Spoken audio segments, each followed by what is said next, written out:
en el conocimiento del primer cuatrimestre. Entonces, sí, ¿qué es lo que dicen? Bueno, me fue mal en el primer parcial. Voy a tener que recuperar el primer parcial y el segundo parcial lo veo más complicado, listo, la dejan en la materia. Que no tendría que ser así, porque no es tan difícil la segunda parte. No es tan difícil, porque si más o menos la manejas a la primera, la segunda parte es sencilla, pero bueno. Pero de 62 inscriptos que tenemos en esta clase, están cursando ahora 26. Son 26, poquitito. La verdad que poquito. Bien, les voy comentando. Normalmente la materia en el segundo cuatrimestre articula con el laboratorio de robótica que lo maneja a cargo, está profe Jorge Guabú. ¿Qué es lo que hacemos? Justamente la segunda parte tiene toda un desarrollo conceptual aplicado justamente al control propiamente dicho. Y nosotros presencialmente articulábamos directamente con Jorge y el laboratorio de robótica, todo lo que es la aproximación a lo que vimos nosotros como control on-off por banda muerta. Hacemos efectivamente ya un control on-off, cosas sencillas, por ejemplo, cómo abrir un portón, cómo sería la lógica para abrir un portón, que en realidad es un control digital, no analógico, no hacemos PID, es mucho más complicado, es más, se requieren mucho más equipos y mucho más caro. Entonces hacemos un control on-off, como si estaríamos controlando el agua, llenar en forma automática un tanque, que es lo que veíamos, una cisterna, llenar una cisterna en forma automática, controlar, por ejemplo, un semáforo en forma automática. Bueno, todo eso se lo hace a nivel industrial, eso se lo hace con PLC. En el laboratorio de robótica cuentan con una placa cuya base es Arduino y se llama CIA, Computadora Industrial Abierta Argentina. ¿Por qué no el Arduino? Porque el Arduino no tiene esa etapa de potencia que a nosotros nos hace falta para comunicarnos con la periferia, o sea, con los elementos finales de control o actuadores y recibir las señales desde los elementos de retroalimentación, ya sea los sensores o los transmisores, ¿sí? Todas esas señales, ese manejo de datos está normalizado tanto en corriente como en tensión. Si es en tensión, está a 24 volts de corriente continua o 0 a 10 volts de corriente continua. Y si es en corriente, de 4 a 20 mA. Esos valores normalizados de tensión y corriente la tiene la CIA, no la tiene el Arduino.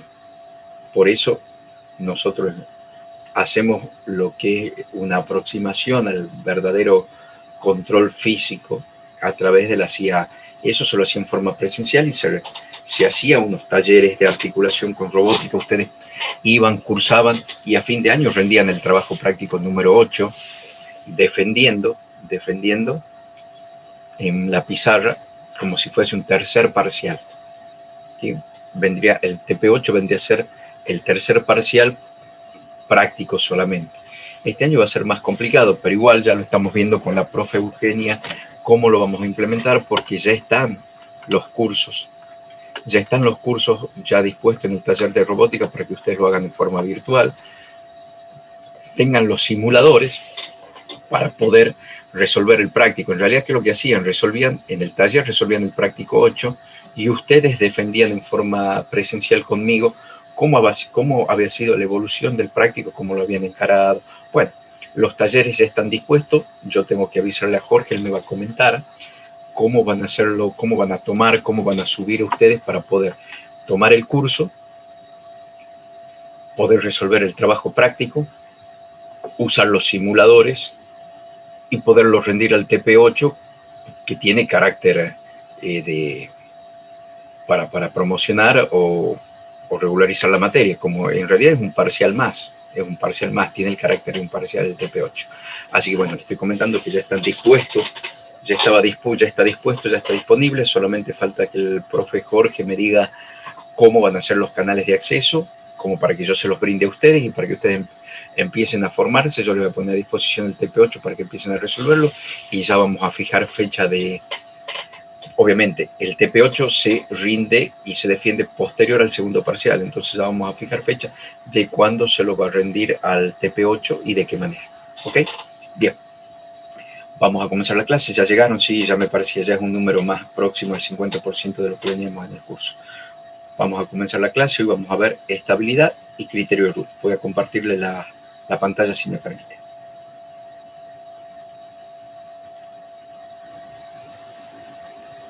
¿Están viendo la pantalla? Sí, sí. Sí, profe. Sí, profe. Muchísimas gracias. Bien, nosotros cuando hablamos, siempre que hablamos de estabilidad, hemos dicho que la estabilidad es una propiedad del sistema de replicar en forma exacta y precisa la entrada. Eso quiere decir que un sistema va a ser estable si tiene la capacidad de ir a su entrada cuando t tiende a infinito, haciendo el error en estado estacionario igual a 0. Bien, ahora, esto viene dado desde un concepto en que un sistema tiene que ser estable a cualquier entrada, y eso qué quiere decir que a una entrada finita, o sea que tiene de magnitud finita, ¿no? Magnitud finita, o sea que una entrada que tiene una magnitud finita, 1, 5, la salida tiene que ser también finita. ¿Qué quiere decir? Que se extingue, que tiene una salida constante. Si un sistema tiene una salida infinita, como puede ser una exponencial creciente o una senoidal creciente, ¿sí? Eso quiere decir que tiene una entrada finita, de magnitud finita, por ejemplo, 1 de t, que es el escalón, y tiene una salida de magnitud infinita, por lo tanto, no es estable. ¿Qué quiere decir? Un sistema también desde el punto de vista de entrada y salida, a una entrada acotada, una salida acotada. ¿Qué quiere ser acotada? Que tiene un valor final. Acotado finito tiene exactamente la misma acepción en este caso, una salida, una entrada finita, una salida finita, una entrada acotada, una salida acotada. Entonces, desde ese punto de vista, nosotros vamos a analizar la estabilidad de los sistemas, y nosotros venimos asociando justamente la estabilidad de los sistemas al estudio de qué, del denominador de la función de transferencia, es decir, a los polos del denominador del polinomio denominador de la función de transferencia. Tenemos dos maneras de conceptualizar estabilidad. Desde el punto de vista de la dinámica, es ver cómo evoluciona su error cuando t tiende a 0, y desde el punto de vista de cómo se presenta el polinomio denominador de la función de transferencia. Otra manera de entender los sistemas es cómo reaccionan ante entradas conocidas, ya sea rampa, impulso unitario o paso unitario. Un sistema se va a decir de paso estable a un impulso que, si partiendo del reposo, vuelve al reposo. Y un sistema va a ser estable al impulso si partiendo del reposo tiende al paso al escalón unitario. Bien, ahora vamos a la primera diapositiva, donde la estabilidad no dice otra cosa que lo que veníamos charlando, que un requerimiento importante para un sistema de control es que debe ser estable. Eso significa que al aplicar una entrada de magnitud finita, la salida debe ser también finita, no es mucha. Eso quiere decir que para una entrada física de magnitud fija o finita que tiene, el sistema no puede indeterminarse y crecer indefinidamente, tiene que acotarse también. Esto es importante, ¿por qué? Porque no es suficiente que un sistema sea estable para una entrada acotada. Tiene que ser estable para toda entrada. No es suficiente que responda bien a una entrada, tiene que responder a todas las entradas en toda gama posible de valores que pueda tomar la entrada. ¿Estamos de acuerdo? Si un sistema es estable a 1 de t, pero es inestable a 10t, o sea, no es un paso unitario, es un paso 10. El paso unitario se llama porque hace que un escalón en 1, pero un paso 10 hace un escalón en 10. Si un sistema es estable, un paso unitario, pero inestable a un paso 10, entonces mi sistema es inestable. O de última, es lo que nosotros llamamos marginalmente estable, que es lo que hemos dicho cuando z vale 0. Cuando z vale 0, es un sistema que oscila indefinidamente, con una amplitud fija de error. Ustedes me dirán, profe, está bien, desde el punto de vista de estabilidad, el sistema ese no es estable, pero ustedes miran, profe, el sistema ese tampoco es inestable, porque no se dispara, no es una senoidal creciente, a diferencia de una senoidal amortiguada o atenuada. ¿Por qué? Porque sus envolventes Si ustedes se recuerdan, ustedes recuerdan y ya lo vamos a ver acá, en la clase anterior nosotros analizamos las respuestas. Una senoidal amortiguada se amortigua, ¿por qué? Porque sus envolventes son exponenciales decrecientes. Una exponencial es una senoidal es creciente, ¿por qué? Porque sus envolventes son exponenciales crecientes, y sus exponenciales y sus envolventes son exponenciales crecientes, desde luego que la amplitud del valor del error con respecto al valor real va a aumentar a medida que él te tienda a cero. Ahora, ustedes miran, profe, pero la amplitud del error es constante. Entonces, es una senoidal. Es una senoidal o una cosenoidal si cambiamos la fase de onda. Es una senoidal o cosenoidal. La amplitud es constante, por lo tanto el sistema no es inestable porque no tiende a infinito desde el punto de vista del estudio nuestro. Es inestable, ¿por qué? Porque el error no tiende a cero, a no ser que yo como diseñador, y pasa con el aire, con el aire acondicionado. Desde el punto de vista de control, como nosotros analizamos, es un sistema inestable, pero desde el punto de vista de la estrategia de control es un sistema estable porque lo maneja de manera tal que el error o la amplitud del error nunca se dispara por arriba de la banda muerta. ¿Estamos de acuerdo? Entonces, en ese sentido, cuando z es igual a 0, es que cuando nosotros decimos que los sistemas son marginalmente estables, o algunos autores llaman críticamente estables. ¿Por qué les llaman críticamente estables? Porque son estables en un rango de valores de R de t. Pero del punto estricto de control, el sistema tiene que ser estable a cualquier valor de R de t y no a un rango, porque los marginalmente estables, ¿qué significa? Que la amplitud del error va a ser estable mientras R de t tenga un rango de valores por arriba o por abajo de ese valor. Ya la magnitud del error no se mantiene, sino o se transforma en una exponencial creciente o se transforma en una senoidal creciente. Ya no está acotado el error a esa franja de amplitud constante. Es por eso que los sistemas de marginalmente estables son inestables, porque supongamos que el sistema puede ser estable entre menos 5 a una entrada de entre menos 5 y 5. Si yo le doy 6 o menos 6, ya mi sistema es estable, ya es inestable. Entonces, estrictamente es inestable. Desde el punto de vista de control es inestable, porque un sistema tiene que ser estable a cualquier rango de valor de una entrada definida. ¿Sí? Y no es suficiente que sea estable a un valor de entrada, tiene que ser estable a cualquier valor de la entrada de RT y cualquier forma fuese RDT. En este caso nosotros hemos visto 3 tipos de funciones de singularidad: paso, rampa y escalón. Paso, rampa, impulso. Puede ser también una parábola, por supuesto que puede ser una entrada parabólica, puede ser cualquier traza de función una entrada, y tiene que ser capaz de replicar esa entrada atenuando el error a 0 cuando te tiende infinito. ¿Está claro? Entonces eso no dice nada más esta diapositiva, que un sistema no necesariamente es estable si responde solo a una entrada, tiene que ser estable a cualquier entrada de escalón. ¿Sí? De manera igual, un sistema puede definirse como estable si el estado es una entrada de impulso tiende a 0 a medida que el tiempo tiende a infinito, y del mismo modo, y si no es así, el sistema es inestable. ¿Ok? Ahora lo vamos a analizar desde el punto de vista gráfico. Yo les decía aquí que nosotros tenemos una senoidal amortiguada. ¿Y por qué es una senoidal amortiguada? Porque mis envolventes son exponenciales decrecientes. Ahora, si mi exponencial fuese creciente, voy para arriba, y de aquí exponencial creciente, ¿qué es lo que hace la amplitud? En lugar de atenuarse, se amplifica. Entonces, en lugar de ser una senoidal atenuada, es una senoidal amplificada. ¿Por qué? Porque las envolventes crecen en lugar de decrecer. ¿Ok?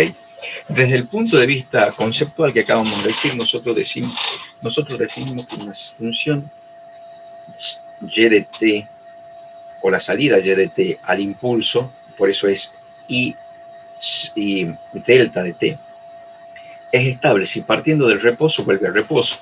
El típico ejemplo, y eso me dio un ejemplo hermoso la profe Eugenia, es el columpio. El columpio, cuando se sienta alguien, está en estado de reposo. Yo le doy un impulso unitario, no le doy un paso, porque si le diese un paso unitario, ¿qué sería? Lo tengo estirado al columpio, ¿sí? Lo tengo estirado al columpio y no le dejo de dar el impulso. El columpio recibe una delta de Dirac, ¿y qué es lo que hace? empieza a oscilar y empieza a decrecer la amplitud del error con respecto al punto de reposo. Pero si el impulso se extingue y no vuelvo a darle otro impulso, el columpio, ¿qué es lo que hace? Sale del reposo, empieza a oscilar y vuelve al reposo. Entonces, desde el punto de vista físico, es un sistema estable. Y al ser, y desde el punto de vista de la función de transferencia, ser una senoidal amortiguada, yo sé que corresponde a polos complejos. Entonces, mi función de transferencia, entendiendo que no tengo ni ceros, no tengo cero y mi ganancia es igual a 1, yo puedo escribirla como PDS sobre 1, porque no tengo ganancia y no tengo ceros, sobre los polos complejos, donde yo acabo de definir que mi entrada es el impulso delta de Dirac, por lo tanto mi RDS es igual a 1. Por propiedad de la función de transferencia yo sé que si RDS es igual a 1, PDS es igual a YDS, por lo tanto la escribo de igual manera. Entonces aplicando directamente, resolviendo por fracciones parciales, yo sé que eso es el residuo del polo complejo sobre el polo complejo. Si aplico transformada inversa de Laplace, mi Y al impulso unitario es E a la menos 2 seno T seno de T. Obviamente, es una cosenoidal amortiguada. ¿Okay? ¿Dónde está amortiguado? Porque por las envolventes de A a la menos 2T. Ahora, está claro que cuando T tiende a infinito, mi Y de T va a tender a 0. ¿Por qué? Seno de T nunca va a ser, o sea, no va a ser 0. ¿Por qué? Porque T nunca es 0. ¿Sí? Solamente es acá. El seno de 0 vale 0 cuando arranca acá en el origen. De ahí el seno de t va a ser distinto de 0. ¿Por qué? Porque t tiende a infinito. Este término es distinto de 0, pero este término es 0 cuando t tiende a infinito, por lo tanto 0 por cualquier cosa es 0 y tiende al reposo. Entonces, acabamos de ver que cuando t tiende a infinito, y de t tiende a 0, entonces el sistema es estable. Del mismo modo podemos analizar que partiendo del reposo, un sistema es estable ante un escalón cuando y del escalón tiende al escalón mismo, o sea, tiende a 1. Eso es el punto de vista físico. Obviamente, exactamente cabe el mismo análisis que para la delta de Dirac. Es decreciente, ¿por qué? Porque sus envolventes son exponenciales decrecientes. Si fuese una exponencial creciente, se va. Entonces, la amplitud de la oscilación aumenta en lugar de menguar o atenuarse. Desde el punto de vista de la función de transferencia, yo sé que tengo polos complejos. ¿Por qué? Porque es una senoidal. Además, como sé que este sistema, yo ya puedo hablar de un sistema subamortiguado, yo ya puedo referirme a los comportamientos porque los comportamientos ya los conocemos. Entonces, al ser un sistema subamortiguado, yo sé que mi función de transferencia tiene polos. Al entender que tampoco tengo 0 y mi ganancia vale 1, y entendiendo que ya mi entrada es R de t igual a 1, mi RDS vuelve a ser la conocida de siempre, 1 sobre S. Entonces sí, Y de S va a ser PDS por 1 sobre S, donde me queda el polo por el escalón. Aplicando expansión de fracciones parciales va a ser el polo del escalón sobre el escalón, el residuo del polo complejo sobre el polo complejo. Haciendo los cálculos, eso por favor ustedes lo verifiquen, yo sé que la transformada inversa de Laplace va a ser el polo del escalón en 1, el residuo del polo complejo 1 sobre R de 5, y la senoidal trasladada es E a la menos 2t seno de t más phi, donde phi es el ángulo de los polos complejos con respecto al resto de los polos, que es el escalón, porque no tengo otros polos. Entonces phi a mí me da menos 53,43 grados. Como sabemos que hemos dicho que el seno nunca va a ser 0, ¿por qué? Porque seno de t, a no ser que el seno de t me dé, en t podría ser 0 donde cuando toque, ¿sí? Cuando toque, ¿sí? Para que el seno de 0 sea 0, mi argumento tiene que ser pi o 0 en este caso. Entonces, cuando t valga 153, cuando 43 o múltiplos de eso, va a ser 0 y puede ser 0 acá y hacer 0 el resto. Pero solamente en esos puntos, el resto de la amplitud que nace 0 es E a la menos 2t. ¿Por qué? Porque cuando t tiende a 0, todos estos términos se hacen 0, porque algo por 0 es igual a 0. Y la salida tiende a 1. Entonces acabo de ver que mi sistema es estable. ¿Por qué? Porque cuando t tiende a infinito, t va a tender a 1. Todo este término se hace 0 y me queda 1, que es el residuo del escalón. Eso es algo que ya habíamos visto hasta la clase pasada, pero hace hincapié en el concepto de estabilidad. Es muy importante entender desde el punto de vista físico, el comportamiento, y desde el punto de vista teórico, cómo deben ser los polos y por qué responden en forma estable a través de justamente las envolventes, que son las exponenciales decrecientes, ¿sí? Ahora, estabilidad. En general, nosotros vamos a decir, ya que estamos hablando de la función impulso, porque es la función más característica, ¿por qué? Porque PDS es igual a YDS cuando es el impulso unitario. Entonces yo no tengo que buscar los polos con respecto al polo en el origen, y tampoco tengo que buscar el ángulo de fase que existe entre el polo complejo y el resto de los polos. Al ser del impulso unitario una función que no me genera un polo, es la más sencilla de analizar. ¿Por qué? Porque no genera ni ángulos ni residuos. ¿Estamos? El residuo es 1. Entendiendo que mi función RT es delta de Dirac y mi RDS es igual a 1, yo puedo ya, por propiedad de la función de transferencia, PDS igual a YDS. Siendo la función de transferencia PDS de la manera que nosotros la conocemos, como la venimos escribiendo, ¿para qué? Para trabajar desde el diagrama de polos y cero, que es la ganancia por el producto de las raíces del numerador sobre el producto de las raíces del numerador, es decir, K por el factoreo del polinomio del numerador sobre el factoreo del polinomio del denominador. Como veo que todas las raíces es muy particular, yo no he trabajado con raíces complejas, todos los polos son reales, entonces cada polo me genera un exponencial decreciente de la forma e a la menos sigma t, o e a la menos sigma p sub nt, porque cuando yo pongo, si fuese s más 1 sería e a la menos t, si fuese s más 2 sería e a la menos 2t. Entonces el exponencial creciente es del tipo e a la menos p sub i t. Como esto son polos reales, solamente con parte real negativa, lo que yo puedo hacer es escribir mi y de t en función de la suma de los términos de las exponenciales decrecientes que genera cada uno de estos polos. Como dijimos que RDS es igual a 1, directamente la transformada de Laplace la transformada inversa de Laplace de y de t va a ser y de y de s, la transformada de Laplace de y mayúscula de s va a ser y de delta de Dirac de t. ¿Por qué? Porque es la entrada de delta de Dirac, va a ser el residuo del polo por la exponencial decreciente del polo, más el residuo del polo en menos 2, etcétera, etcétera, etcétera, etcétera. ¿Sí? Es la suma de términos de un exponencial, de exponenciales decrecientes, y eso hace que cuando t tienda a infinito, cada uno de estos residuos va a tender a 0. Entonces, ¿qué quiere decir? La respuesta a un impulso unitario siempre va a tender a 0, porque este término va a tender a 0, este tiende a 0, este tiende a 0. Ahora, si yo entiendo, y después discutiremos cómo tendrían que ser los valores de los polos para que los residuos siempre sean 1, si yo entiendo que cada uno de los residuos es igual a 1, yo puedo escribir y de delta de t igual a la exponencial creciente decreciente en su forma pura. ¿Ok? A no ser que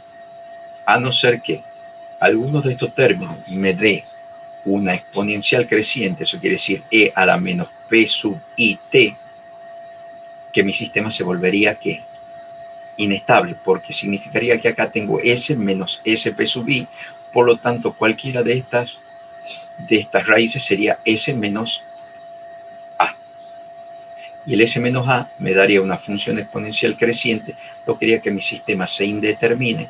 No se indetermine, tienda a infinito cuando t tiende a 0, porque desaparecerían todos los términos de las exponenciales decrecientes, quedándome solo el término de la exponencial creciente tendiendo a infinito, o sea, no es una entrada acotada, no es una salida acotada a una entrada acotada, que es la delta de Dirac.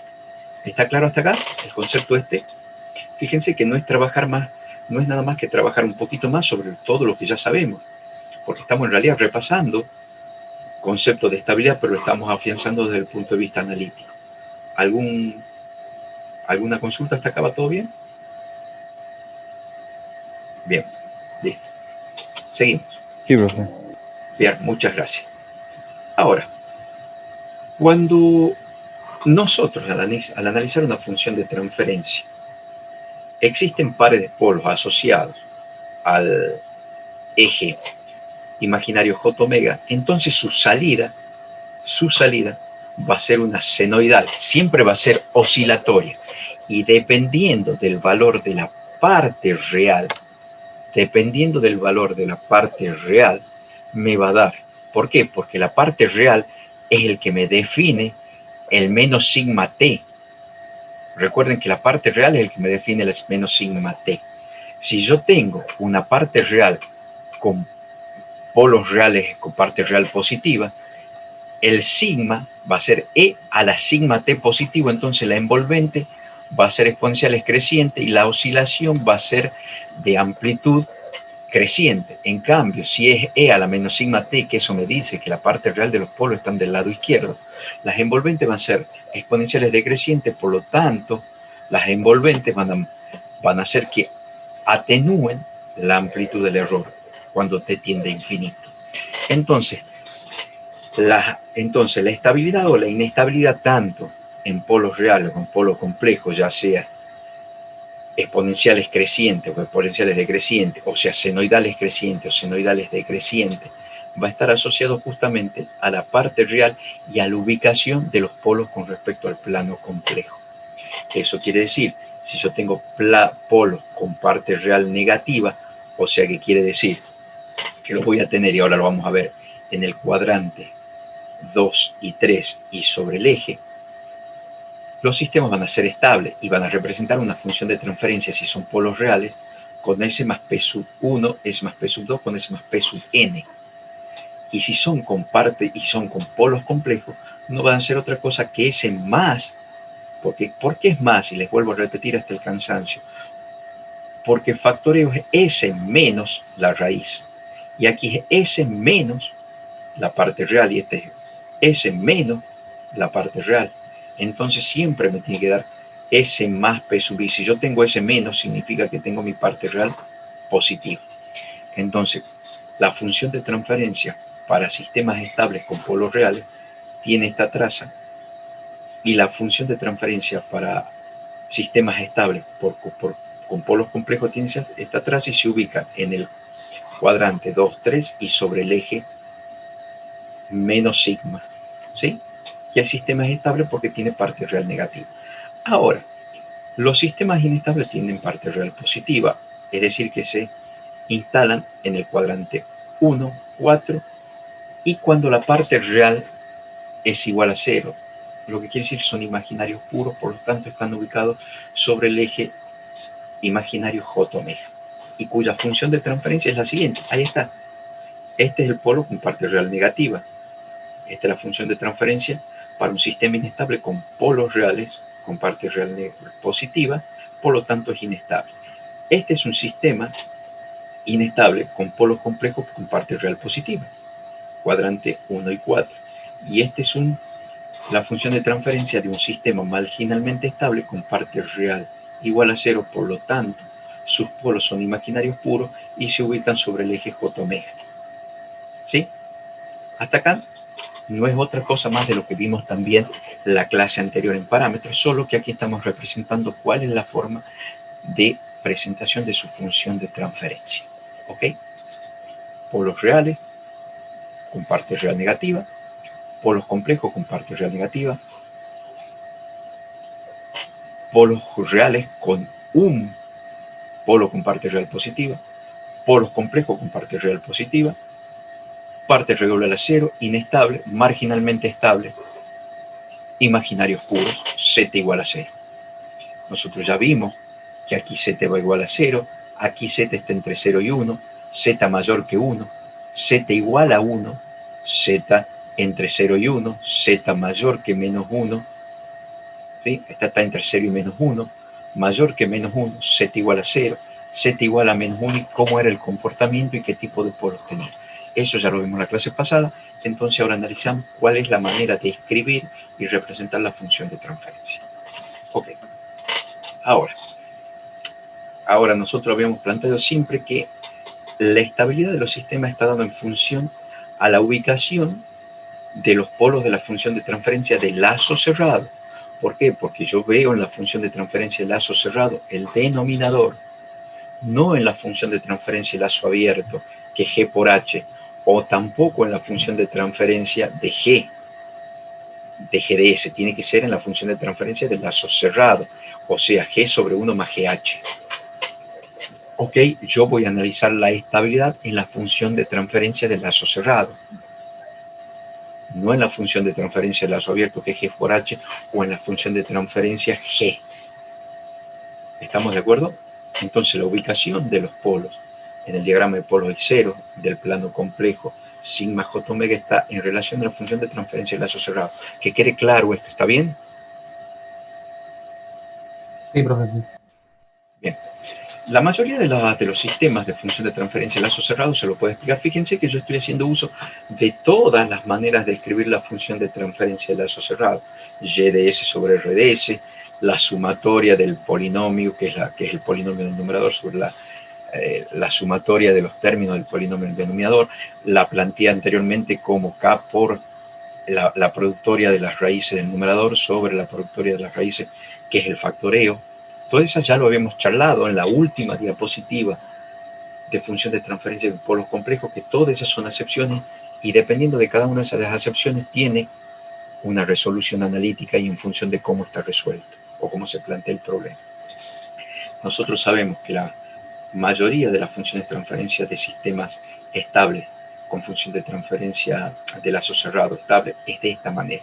Por lo tanto, yo puedo estudiar, y hemos dicho, yo puedo estudiar aquí desde el denominador, en realidad del polinomio denominador, la estabilidad del sistema, pero para eso te vuelvo a repetir, encontrar la función de transferencia de lazo cerrado y estudiar el polinomio denominador.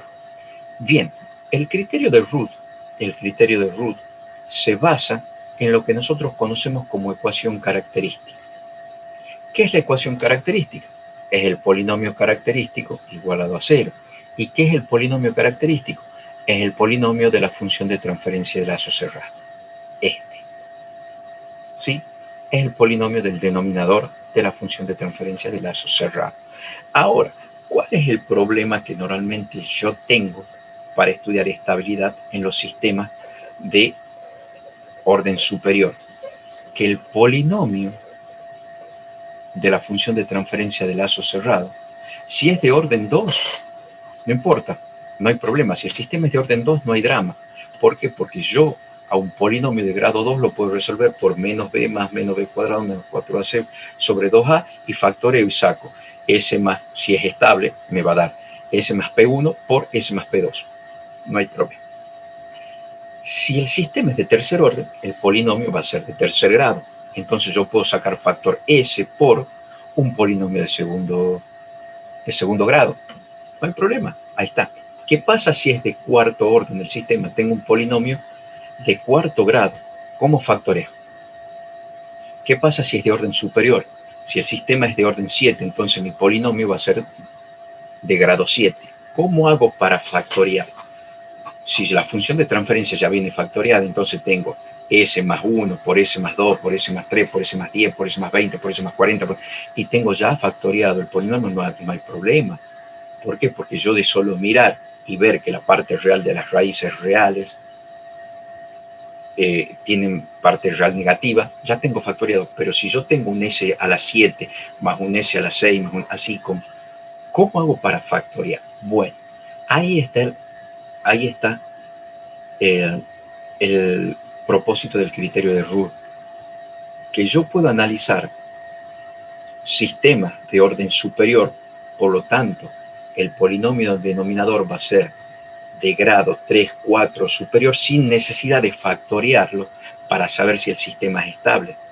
El criterio Root a mí me permite determinar, analizando la ecuación característica, que es polinomio característico igualado a 0, sin importar el grado del polinomio, y determinar sin necesidad de factorial si el sistema es estable o inestable. ¿Cuál es la limitación del sistema? El sistema me va a decir si es estable o no. No me va a decir el valor de la raíz. No me va a permitir factoriar y decir S más 1. Me va a decir, tenés una raíz del lado positivo o del lado negativo. Esa es otra de las cosas del criterio de Root. El criterio de Root a mí me permite estudiar lo que se llama estabilidad absoluta. La estabilidad absoluta lo que me dice es si el sistema es estable o el sistema no es estable. ¿Es estable o inestable? No me va a decir cuán estable es. Ya vamos a ver que modificando el criterio de Root yo puedo hacer una cuasi estudio de estabilidad relativa. Pero hay otros métodos que me permiten estudiar estabilidad relativa, que lo vamos a ver la clase que viene, uno de esos tantos métodos. Yo puedo ver el criterio del lugar de las raíces, Nyquist, Bode, son todos para ver la estabilidad relativa, y eso me dice cuán estable es el sistema. Una vez que yo determine que el sistema sí es estable o es inestable, si el sistema es estable, yo voy a definir cuán estable es o cuán próximo a la inestabilidad se encuentra a través del lugar de las raíces, a través de los diagramas de Bode, ¿sí? Los mapas de Nyquist. Nosotros vamos a estudiar el lugar de las raíces, pero esos son criterios para estabilidad relativa. El criterio de Root me da estabilidad absoluta. Lo único que me dice es que si el sistema es estable o no. ¿Eso qué significa? Si tengo raíces con parte real negativa o raíces con parte real positiva. ¿Ok? Entonces, partiendo del polinomio característico, recuerden que yo la PDS puedo ponerlo como PDS minúscula sobre QDS, donde P minúscula de S es el polinomio numerador y Q minúscula de S es el polinomio del denominador. Analizando el polinomio del denominador de orden superior, yo puedo saber sin necesidad de factorial si el sistema es estable o inestable. Entonces, ¿qué es lo que dice acá? Que puedo analizar sistemas de orden superior en función del grado del polinomio. Fíjense que cuando yo hablo de sistema, hablo de orden. Y cuando hablo de polinomio, hablo de grado. Esto está claro, ¿no? Esto es lo mismo que ecuaciones diferenciales. La ecuación diferencial tiene un grado y por otro lado tiene un orden, que no es exactamente lo mismo. Los sistemas tienen orden y los polinomios tienen grado. ¿Okay? El orden y el grado en este caso es el mismo. ¿Por qué? Porque está dado, el orden del sistema va a estar dado por el grado del polinomio característico. ¿Ok? Bien. Ahora, característica del método. ¿Qué es lo que dice? Lo que me he dicho, el criterio Root representa un método para localizar los ceros de un polinomio. Si los ceros, o sea, quiere decir del polinomio denominador, si los polos están del lado derecho o del lado izquierdo del eje. No me dice el valor analítico del polo, entonces yo no lo voy a poder factoriar al polinomio. Lo que yo voy a poder es estudiar si todas las raíces están del lado derecho o las raíces están del lado izquierdo, nada más. ¿Sí? Me permite, es lo que les comentaba, me permite conocer la estabilidad absoluta. Eso quiere decir si el sistema es estable o inestable. No cuán estable, ¿sí?, es el sistema, y tampoco, bueno, eso lo vamos a ver más adelante. Las limitaciones. Dice, permite definir las raíces que están del lado derecho o del lado izquierdo. No dice nada sobre las que están en el eje J omega, o sea, sobre los que son marginalmente estables. En realidad sí ya lo vamos a ver, pero lo vamos a intuir, no lo podemos precisar. Lo podemos intuir con el criterio de Root, los marginalmente estables, pero no lo podemos precisar, ¿ok? Esa es una limitación también del criterio Root. Te dicen si es estable o inestable y no si es marginalmente estable. Tampoco te va a poder decir si es inestable qué opero o qué puedo hacer para volverlo estable al sistema. Y eso porque es una limitación, porque una cosa es volver estable un sistema marginalmente estable y otra cosa es volver estable un sistema inestable, que tengamos polos del lado derecho, atraer polos que están sobre el eje. O sea, el trabajo de compensación es completamente distinto. No lo vemos nosotros tampoco al tema de compensación. Ok. Otra limitación del método. Ahí está, dice solamente que facilita información sobre la estabilidad general del sistema y no nos dice qué grado de inestabilidad tiene el sistema en sí. ¿Sí? ¿Eso qué quiere decir? Cuán cerca, porque cuando empieza mi estado de inestabilidad en el eje J omega, a mí me dice si estoy del lado izquierdo del eje J omega, no me dice cuán lejos estoy. Nosotros vamos a modificar, vamos a ver una modificación al criterio Rudd al final de la clase que me permite más o menos estimar qué tan lejos del eje estoy. En realidad no del eje, sino del origen, porque otra de las limitaciones, lo que acabamos de ver del criterio Rudd, es que solo me permite evaluar raíces reales. Raíces complejas no se puede. ¿Ok? Bien, lo que decíamos decir, este criterio es válido siempre y cuando la ecuación característica sea una ecuación algebraica con coeficientes reales, lo que les comentaba. Si alguno de los coeficientes es un número complejo o alguno de los coeficientes es una función trascendental que es natural en la oscilación porque es una exponencial, el criterio de Rudd no sirve. Entonces, fíjense, yo voy a tener que hacer un análisis previo del polinomio característico para ver si realmente puede ser analizado por el criterio Rudd. Es exactamente lo mismo que hacíamos con la ecuación diferencial. La ecuación diferencial debía cumplir determinados requisitos para ser analizada o resuelta por Laplace. Aquí el polinomio denominador debe de cumplir determinadas características para ser analizado desde el criterio de Rudd y estudiar si el sistema es estable o no. ¿Está claro? Ahora vamos a ver cuáles son las condiciones que debe cumplir un polinomio para poder ser analizado a través del criterio Rudd. Bien, por un lado, considere una ecuación característica lineal de un sistema SISO. ¿Qué es un sistema SISO? Es el sistema que nosotros vemos. Single input, single output. Una entrada, una salida. No tenemos multivariable. No tenemos múltiples entradas ni múltiples salidas. Nosotros hemos visto una entrada, una salida. Entrada R de t, salida Y de t. Esto se llama sistemas SISO. Acá vamos a decir que la ecuación característica de un sistema SISO no es otra cosa que el polinomio característico de la función de transferencia de lazo cerrado igualado a 0. Para que un sistema pueda estudiarse su estabilidad a través del criterio de Rudd, tienen que cumplirse las siguientes condiciones como necesarias. En matemáticas se habla de condición necesaria y suficiente. Primero hay una condición necesaria para que el método pueda ser aplicado. Esas condiciones necesarias no garantizan que el sistema sea estable. Garantiza que pueda ser analizado. La condición de suficiencia, la del criterio de Rudd, que avala efectivamente que el sistema es estable si ha cumplido las condiciones necesarias para ser evaluado y estudiado. ¿Ok? Una de las condiciones, la primera condición, es que todos los coeficientes deben ser reales. A sub n menos 1, a sub n menos 2 exactamente, sean reales. Es lo que hemos dicho, no puede ser un número complejo, no puede ser una función trascendental, entonces no me permite analizar valores complejos, o sea, solo está restringido a polos reales, ¿sí? A polos reales puros, no tienen parte imaginaria. Todos los coeficientes tienen que ser reales, todos los coeficientes deben tener el mismo signo, eso quiere decir que no tiene que haber cambio de signo dentro de la ecuación, ya vamos a ver qué pasa. Tienen que ser reales, tienen que ser con el mismo signo y no tienen que ser igual a 0. ¿Qué significa?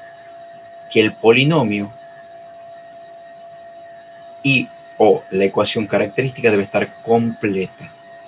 Porque si algún término es igual a 0, significa que ese término, ya sea un término con exponente distinto a 0 o el término lineal, no existe. ¿Sí? Entonces, cualquiera de estos que no se cumplan de estos términos, el sistema es inestable. ¿Qué es lo que significa? ¿No puedo analizar por Rudd? Claro que sí, puedo analizar por Rudd. ¿Sí? Pero yo ya sé, voy a analizar sabiendo a priori que el sistema que estoy analizando es inestable. ¿Por qué? Porque algunos de sus coeficientes o son distintos en signo o son igual a 0, o sea que yo tuve que completarla, y eso es un criterio también importante, o no son reales. ¿Ok? Dice, es lo que le decía. Sin embargo, estas condiciones no son suficientes, ya que es posible que cumpliendo estas condiciones, aún el sistema sea inestable. Y lo único que me da la condición de suficiencia es que probando el criterio de Rudd, efectivamente se compruebe que el sistema es estable. Pero como mínimo debe cumplir estas condiciones para ser estable. Luego lo verificamos con el criterio de Root. Ahora, la primera prueba que se aplica, hemos dicho, al comenzar el método de Root, es mirar la ecuación característica y analizar. ¿Qué cosa? Los coeficientes. ¿Son reales? Sí. ¿Hay cambio de signo? No. Perfecto. ¿Está completo el polinomio? Eso quiere decir que ningún coeficiente es igual a 0. Si el coeficiente es igual a 0, quiere decir que ya es inestable. Ahora, normalmente va a pasar que nosotros no damos, no me acuerdo a ver que hayamos dado alguna vez un ejemplo donde el polinomio o la ecuación característica está incompleta. Pero en el caso de que esté incompleta, se debe completar. Se debe completar. Y al completar con los términos faltantes, ¿cómo se completa? Obviamente, agregando el término a la Sn que falta con su coeficiente igual a 0. Obviamente, yo al agregar el término faltante con el coeficiente igual a 0, yo ya sé a priori que el sistema que estoy por analizar es inestable. ¿Estamos de acuerdo? Y ya vamos a ver qué tipo de inestabilidad presenta. Pero sé que al menos es inestable. ¿Sí? Bien. Entonces, la primera prueba es tomar el polinomio característico, igualarla a 0 y analizar su ecuación característica. Si todos los coeficientes son reales positivos y ninguno es 0, entonces el sistema puede ser estable. Ahora, si algún coeficiente es negativo, entonces el sistema es inestable. Y si alguno de los coeficientes fuese igual a 0, es decir, que ese término está faltando en la ecuación característica, en el mejor de los casos, el sistema es marginalmente estable.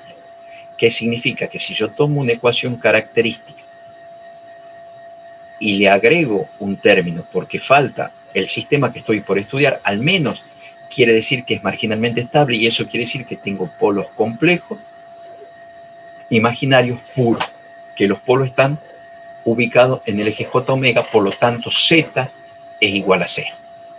¿Sí? Entonces, ahora veamos los ejemplos siguientes. Si el polinomio denominador fuese s cubo más 2s cuadrado más 3s más 1, yo podría suponer que el sistema es estable porque cumple con las condiciones necesarias de que los coeficientes son reales, 1, 2, 3, 1. No hay cambio de signo, todos los coeficientes son del mismo signo, 1 positivo, 2 positivo, 3 positivo, menos 1. El polinomio está completo, tiene el término cúbico, el cuadrado, el lineal y el término independiente. Por lo tanto, el sistema podría ser estable. ¿Por qué? Porque cumple las condiciones necesarias, pero la condición de suficiencia me la da el criterio de Root. Ahora, si el polinomio tuviese un signo distinto, yo ya sé que el sistema es negativo, que el sistema es inestable. ¿Por qué?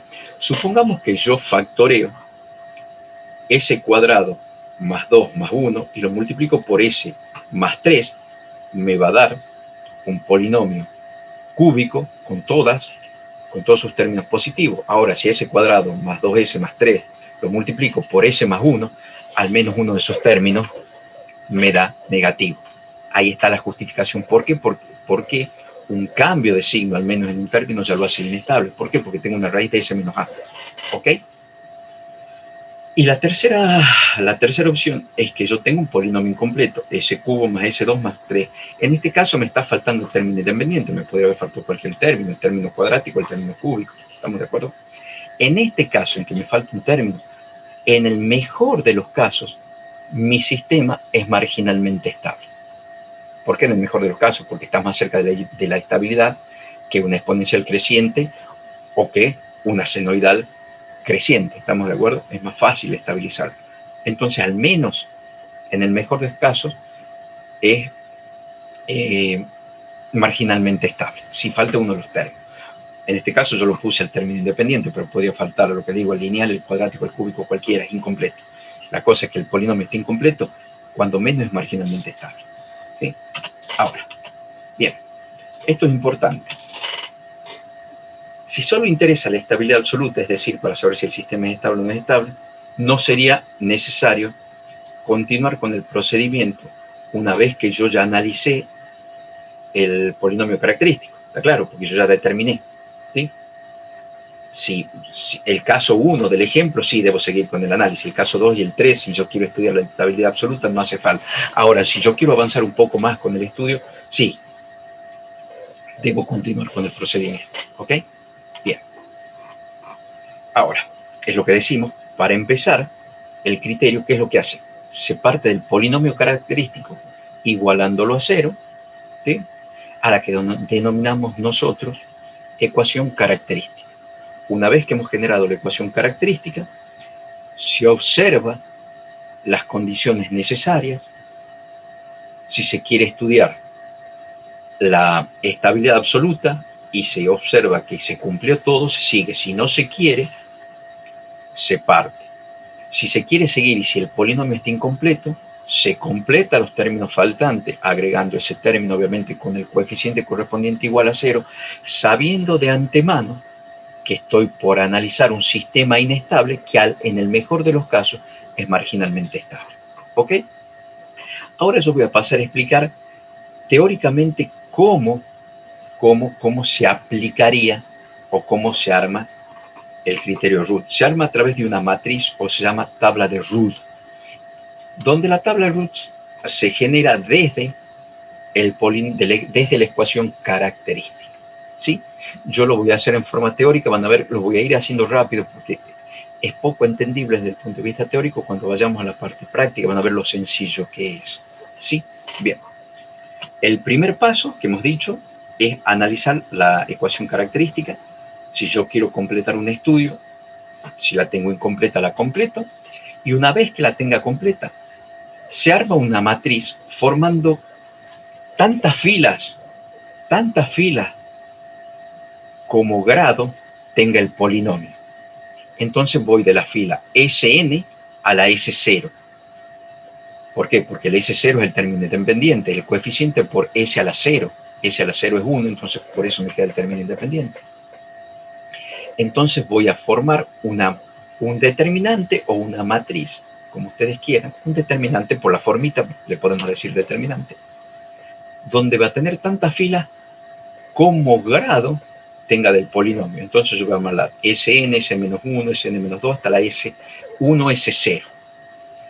Las dos primeras filas del determinante los voy a armar con los coeficientes de la ecuación característica, con a sub n, a sub n-1, a sub n-2, a sub n-3. ¿Y cómo se lo arma?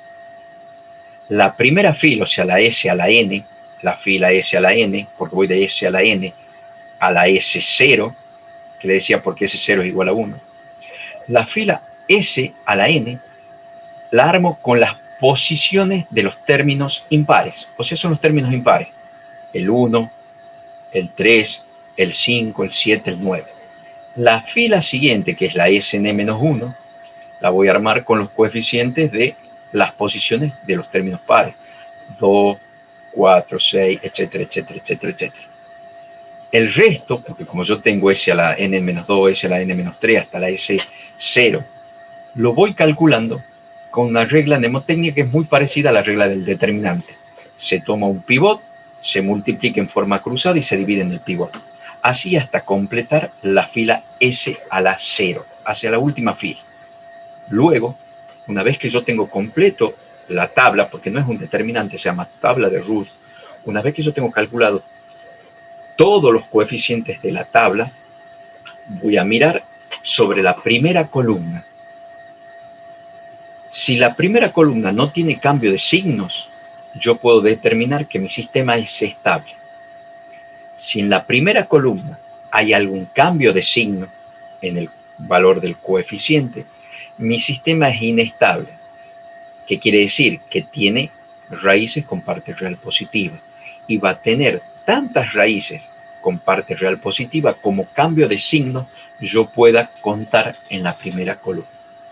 Fíjense que desde el punto de vista teórico es medio complicado. Ahora vamos a ir a la parte práctica y van a ver que es muy sencillo. Esto, lo que les acabo de decir, no es otra cosa que la parte teórica de lo que acabamos de charlar. Ahora vamos a hacer el criterio de Ruth en forma práctica. ¿Qué es lo que dice? Sea la función de transferencia, o sea la ecuación característica de una función de transferencia de un sistema SISO del siguiente modo. QS igual a 0, que no es otra cosa que el polinomio característico igualado a 0. Vamos a armar, hemos dicho que la tabla de root, ¿cómo se arma? Tantas filas como grados del polinomio tengo. Entonces voy de Sn menos 1, menos 2, menos 3, hasta S1, S0. Listo. Tengo todas las filas. En realidad lo que hago, represento cada uno de los términos del polinomio. ¿Sí? Ahora, hago la linecita para poder completar las filas. ¿Qué hemos dicho? ¿Cómo completo? La primera fila son los términos impares. 1, 3. La segunda fila va a ser 2, 4, 6. Para mí es mucho más sencillo hacer 1, porque par, primero, segundo, tercero, cuarto, quinto, sexto. Para mí es más fácil. Si usted lo quiere armar por fila, a mí es más sencillo ir armándolo de arriba para abajo. Ahí va a ser AN menos 1. Primero, segundo. Ahora viene el tercero. 1, 2, 3. Ahora viene el cuarto. 1, 2, 3, 4. ¿Ve? Para mí es más fácil. Primer término, segundo, tercero, cuarto, quinto, sexto, etcétera, etcétera. Y voy así. Donde A sub n menos 1 hasta A0, que son todos, son los coeficientes de la ecuación característica, no es otra cosa. Ahora, ¿qué dijimos? ¿Cómo calculo B1, que es el próximo coeficiente? Dijimos que es muy parecido al determinante. Multiplico en forma cruzada AN-1 por AN-2 menos AN por AN-3 sobre el pivot. ¿Y cuál es el pivot? El último valor conocido de la primera columna. ¿Cuál es el último valor conocido de la primera columna? A sub n-1. En este caso el pivot es AN-1. Entonces B1, que es el próximo coeficiente, va a ser AN-1 por AN-2 menos AN por AN-3 sobre AN-1. AN-1 por AN-2 menos AN por AN-3 sobre el pivot AN-1. V2, que va a ser AN-1 por AN-4, AN por AN-5 sobre el pivot, que es AN-1. Ahí está. AN-1 por AN-4 menos AN por AN-5 sobre AN-1, que es el pivot. Ahora, B3 va a ser exactamente el mismo. No lo pongo acá, pero va a ser AN-1 por AN-6, AN-7 por AN sobre AN-1. ¿Ok? A sub n-1. Ahora vamos con C. Ahora mi pivot, ¿cuál es el último valor conocido? Es B1. Entonces va a ser B1 por AN-3, AN-1 por B2 sobre B1. B1 por AN-3 por AN-1 por B2 sobre B1. Ahora, ¿qué va a ser? C2. C2, ¿qué va a ser? B1 por AN-5, AN-1 por B3 sobre B1. B1 por AN-5 menos AN-1 por B3 sobre B1. Con C3 va a ser lo mismo. B1 por AN-7, B4 por AN-1 sobre B1. Y así voy calculando hasta que consigo el último coeficiente de S a la 0. ¿Sí? Una vez que yo complete la tabla de root, miro sobre la primera columna, y si no hay cambio de signos, veo que el sistema es estable. Si este es positivo, positivo, positivo, positivo, es estable. Si hay algún cambio de signos, quiere decir que mi sistema es inestable y voy a tener tantas raíces a la derecha del origen sobre el eje más sigma como cambio de signo pueda determinar en la primera columna. Eso es todo. Eso es todo el criterio de root. Ahora vamos a ir a los ejemplos. ¿Ok? Bien, el ejemplo 1. Sea la ecuación característica de la forma s cubo más 6s cuadrado más 2s más 8. Yo quiero determinar si este sistema es estable. Les vuelvo a repetir, el criterio root no me va a decir dónde están las raíces. Me va a decir si están del lado derecho o del lado izquierdo, pero físicamente no me va a decir que están en menos 1, en menos 10, en menos 5, ¿ok? Recuerden que solamente son raíces reales, puras. Entonces, armo la tabla de root. Voy de S3 a S0. S3, S2, S1, S0. Ahora voy a generar la primera y la segunda fila.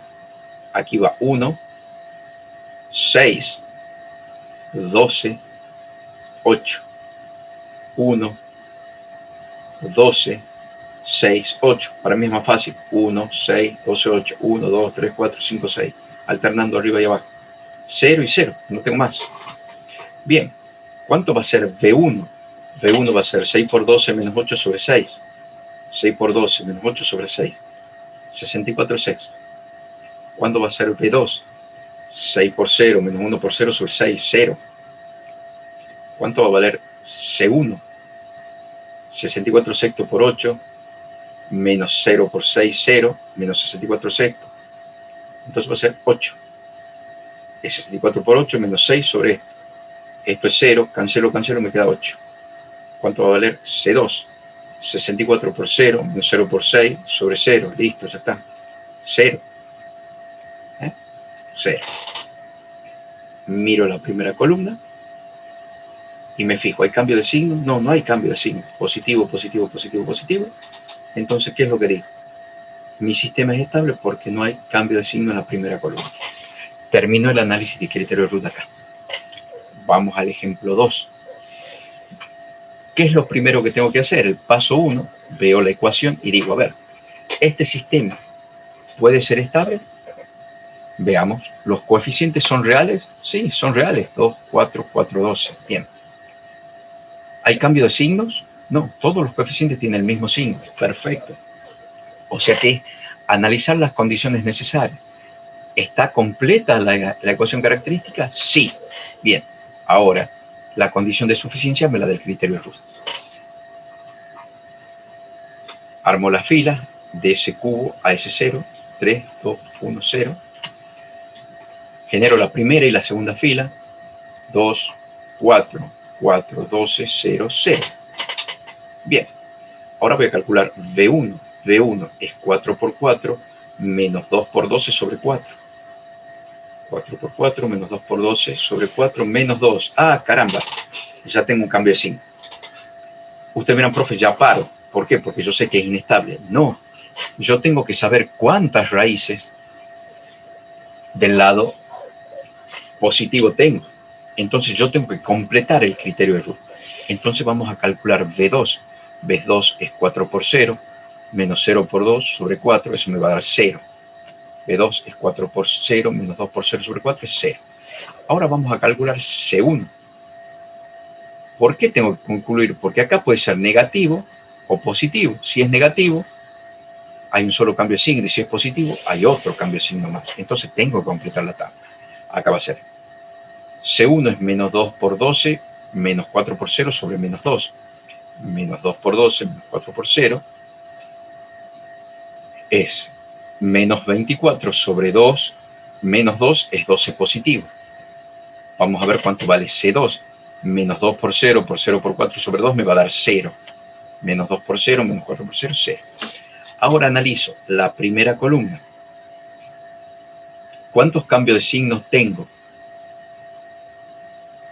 ¿Cuántos cambios de signos tengo? 2. 2. Correcto. No, también, claro. Claro, tengo dos cambios de signo. El primer cambio de signo es 4 a menos 2.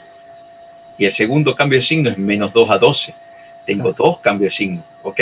Usted mira, profe, uno. Muchas veces se confunde porque dice tengo un solo negativo. No, el primer cambio de signo es de 4 a menos 2 hay un cambio de signo.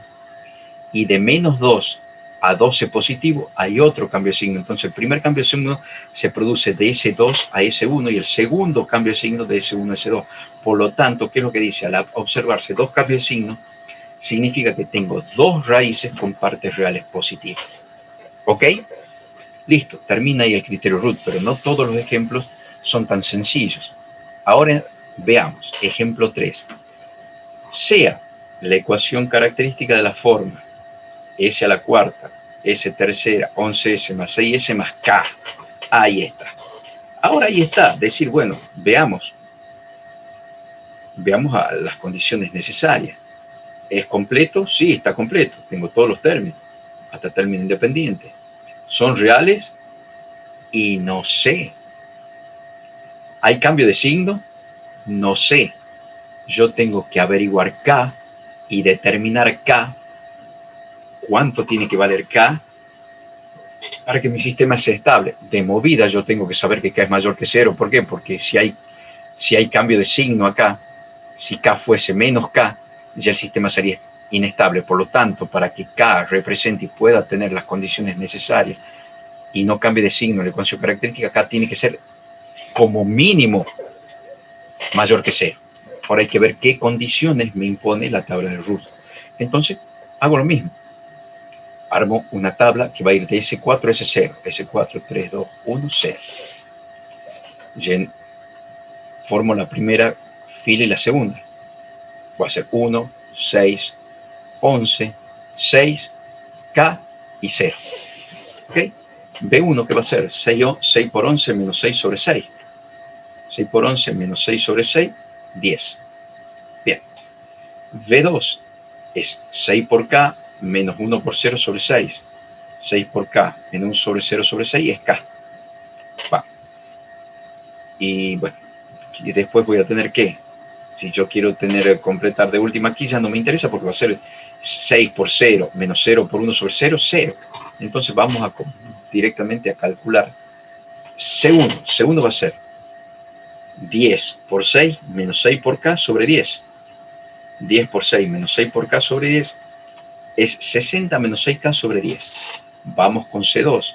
Es 10 por 0 menos 6 por 0 sobre 0 va a ser 0. Ahora vamos D1. D1 es 60 menos 6K sobre 10 por K menos 10 por 0 sobre 60 menos 6K. Como esto es 0, me queda todo esto por K, entonces todo esto que parece complicado se cancela y D1 es K. Vamos a ver cuánto vale D2. Es 60 menos 6K por 10 por 0. 0 por 10, 0, entonces 0.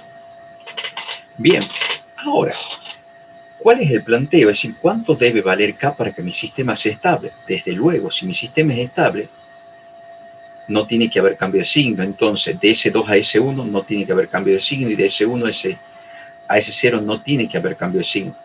¿Sí? Si no quiero que haya cambio de signo, 60 menos 6K más 10 tiene que ser positivo. ¿Para qué? Porque 10 es positivo, tiene que ser positivo. Entonces, de S2 a S1 tiene que ser positivo. Y de S1 a S0 también positivo. Yo ya no tengo problema con que K sea mayor que 0 porque ya lo establecí acá. Entonces yo ya sé que por S1, 60 menos 6K sobre 10 tiene que ser mayor que 0. Para que no cambie, paso multiplicando 10 al lado derecho, al ser un signo positivo no cambia el sentido de la desigualdad. Para que no cambie tampoco el sentido de la desigualdad, que es lo que hago, paso restando. ¿Cuándo va a cambiar el sentido de la desigualdad? Si yo paso dividiendo o multiplicando un valor negativo. Porque ustedes me dirán, profe, puede pasar restando acá y paso dividiendo, pero al pasar dividiendo el menos 6 tengo que cambiar el sentido de la desigualdad, no tiene sentido. Entonces paso sumando a la derecha. Menos 6K pasa como más 6K. Entonces me queda 60 mayor que 6K. Ahora paso dividiendo, sí, 6 lo paso dividiendo a 60. Entonces yo sé que 10 tiene que ser, es mayor que K. Por lo tanto, K tiene que ser menor que 10. Yo ya sé por C0 y por definición de la ecuación de características, yo sé que K tiene que ser mayor que 0. Entonces, por las dos condiciones, yo sé que K es mayor que 0 y menor que 10. Para que el sistema sea estable, K tiene que estar entre 0 y 10. Eso es un intervalo abierto en los extremos, 0 y 10. Se dan cuenta que no es tan difícil calcular K. Ahora sí, la pregunta es, ¿qué representa K? Y no se confunda. Normalmente, para nosotros, K significa la ganancia. En este caso, no necesariamente es la ganancia. Ya les dije la clase anterior. Cuando modelamos sistemas físicos o cualquier sistema físico a través de diagramas en bloque o a través de su forma analítica, K representa cualquier parámetro o constante del sistema, siendo la ganancia una de las tantas posibles K. Esto puede ser ganancia o no Esto puede ser el K, que es el coeficiente de elasticidad del resorte en el ejemplo que yo les daba del ladrillo que está colgado con resorte del techo. Si ustedes los buscan, K es el coeficiente de elasticidad del resorte. K puede ser la constante proporcional de un lazo P y D. K puede ser la constante integrativa, K puede ser la constante derivativa, K puede ser la ganancia. Y lo que yo estoy buscando, esto se transformaría en un si yo realmente estoy buscando ganancia, sería la ganancia crítica. ¿Cuál sería el valor de ganancia o entre qué y qué valores haría que la ganancia no me lleve al sistema inestable? En ese caso casi sería ganancia. Ahora la pregunta que ustedes me hacen, profe, pero ¿cómo la ganancia abajo? Si la ganancia estamos acostumbrados a verlo en el numerador que acompaña a los coeficientes de los ceros. Bueno, nosotros vamos a ver la clase que viene en el lugar de las raíces que nosotros forzamos que la ganancia forme parte de la función de transferencia de lazo cerrado, o es decir, que forme parte del polinomio denominador. Y no nos vamos a acostumbrar a ver solo la ganancia acompañando al factoreo de los ceros. También podemos ver la ganancia en el denominador. Y en este caso, si fuese ganancia, sería un problema de ganancia crítica. Estaremos preguntando cuánto tiene que valer la ganancia para que el sistema no sea inestable, para que no se genere sobrepico de manera tal que sea inestable. Entonces, K no necesariamente es ganancia. No digamos que este K sea ganancia, puede ser cualquier coeficiente constante del sistema. K va a estar entre 0 y 10. Ahora, vamos con el ejemplo 4. Supongamos que la ecuación sea de la siguiente forma. 5s a la cuarta, etcétera, etcétera. Ahora, fíjense, ¿está completo? Sí.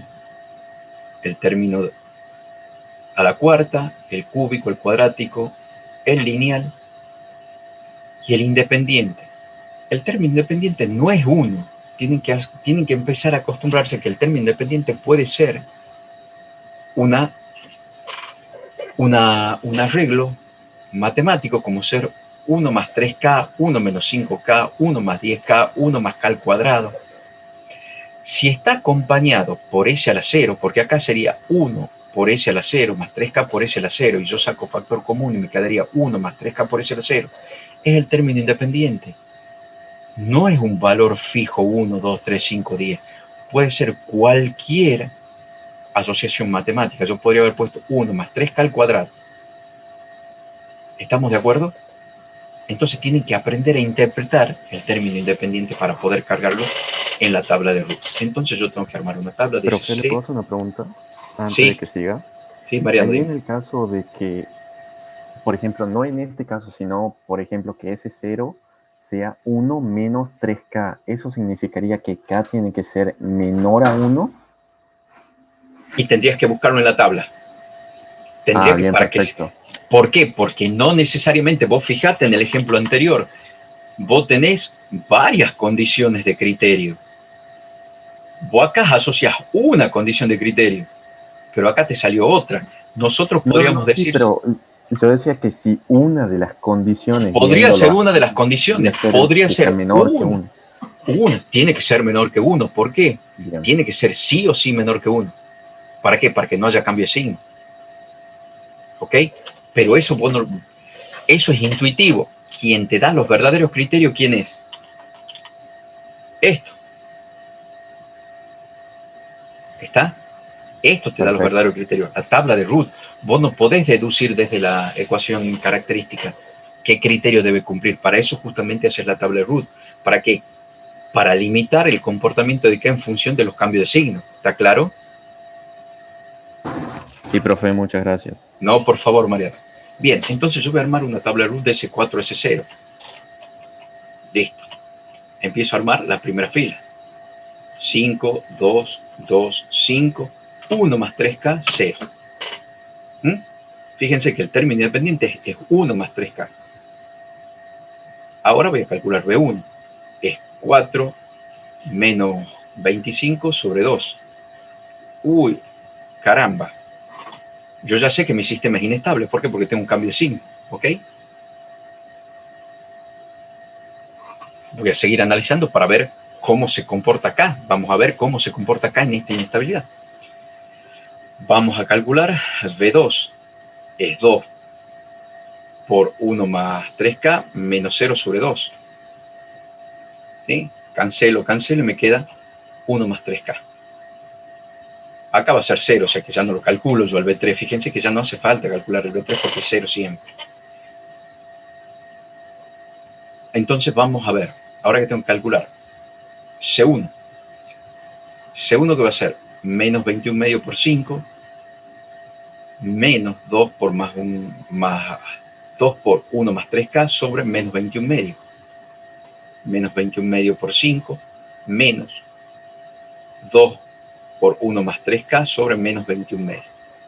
Aquí multiplico, me queda menos 105 sobre 2. Yo aquí ya aplico distributiva. Es 2 más 6K. Si saco el paréntesis, me queda menos 2 menos 6K sobre menos 21 medio. ¿Qué es lo que tengo acá? Menos 105 sobre 2 menos 2 menos 6K. ¿Por qué menos 2 menos 6K? Apliqué la distributiva y saqué el paréntesis. ¿Ok? ¿Qué es lo que voy a hacer yo acá? Para poder eliminar los denominadores, voy a sacar como un denominador en el numerador, que va a ser 2. Entonces hago 2 dividido en 2, 1. Por menos 105 es menos 105. 2 por 2, 4. 2 por 6, 12, menos 12K. ¿Qué es esto? Cancelo los denominadores. Esto es menos 109 menos 12K. Saco factor común menos y me queda menos 105 más 12K sobre menos 21. Cancelo los signos, entonces me queda 109 más 12K sobre 21. Vamos a calcular C2. Es menos 21 medio por 0, menos 0 por 2 ya se hace 0. Directamente 0. Y lo pongo. Ahora vamos a calcular S0. Es 109 más 21K más 12K sobre 21 por 1 más 3K menos 21 medio sobre 0 que se hace 0 sobre 109 más 12K sobre 21. Esto es 0. Cancelo, entonces me queda que D1 es 1 más 3K. D2 va a ser 109 más 12K por 21 por 0, menos 0 por menos 21 se hace 0. Ahí está. Y ahora fíjense, y es lo que vos me preguntabas, Mariano, tiene que valer menos 1 y no sé. Yo sé que este sistema es inestable. ¿Qué es lo que voy a buscar ahora yo? Sabiendo que mi sistema es inestable, yo tengo que buscar la menor inestabilidad posible. ¿Y eso qué quiere decir? La menor cantidad de raíces con parte real positiva. ¿Y eso qué quiere decir? La menor cantidad de cambio de signo. Entonces, para tener la menor inestabilidad posible, ¿qué es lo que yo tengo que hacer? Que aquí no haya cambio de signo. Entonces, si esto es negativo, acá tiene que ser negativo. Y si esto es negativo, acá también tiene que ser negativo. ¿Está claro? Sí, profe.